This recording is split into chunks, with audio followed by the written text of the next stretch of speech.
Guys, bali dito na tayo sa may yung gate ng ginagawang dam. Yung balog-balog dam yung kan nito. Diretso nito.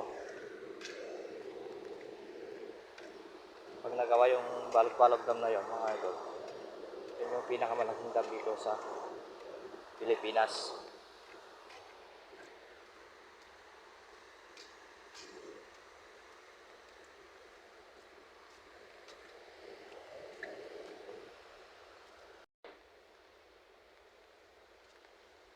Yung main canal niya, guys.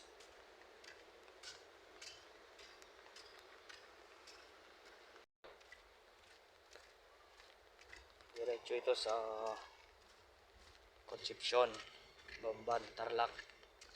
Yung tubig na to, guys. Yan yung bibigay ng supply ng tubig mga bayan ng Concepcion at Bamban at dito sa Capas, San Miguel.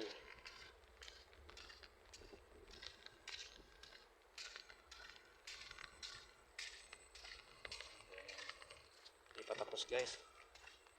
Ilang taon na yan, hindi pa natapos-tapos.